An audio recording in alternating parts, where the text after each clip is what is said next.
আসসালামু আলাইকুম সুপ্রিয় ভিউয়ার্স। ফুলকে ভালোবাসে না এমন লোক সম্ভবত খুব কমই আছেন, কেননা ফুল হচ্ছে সুন্দরের পূজারী।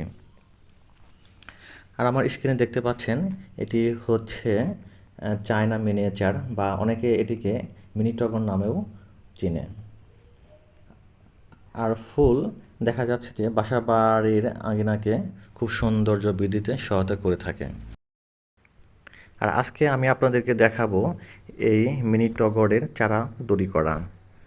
দেখা যাচ্ছে যে নার্সারি থেকে আপনারা যদি প্রতিটি চারা ক্রয় করতে যান, সেক্ষেত্রে আপনাদেরকে প্রতিটি চারা 200 থেকে 300 টাকা করে কিনতে হবে।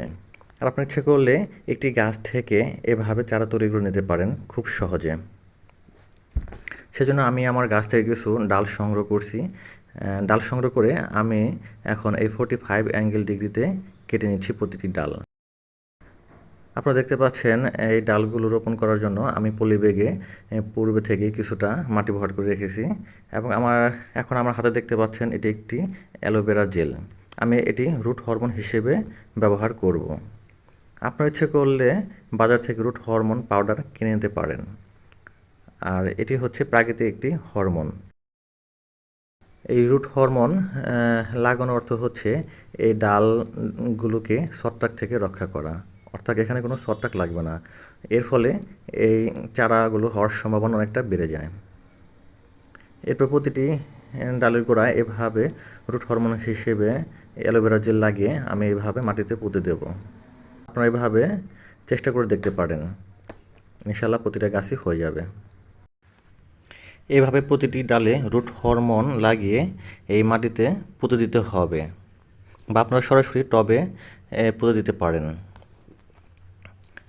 এবং সম্পূর্ণ হয়ে গেলে দেখা যাচ্ছে যে এই চারাগুলোকে একটি ছায়াযুক্ত স্থানে মোটামুটি 1 মাসের জন্য রেখে দিতে হবে, এবং মাঝে মাঝে পর্যাপ্ত পরিমাণ পানি দিতে হবে।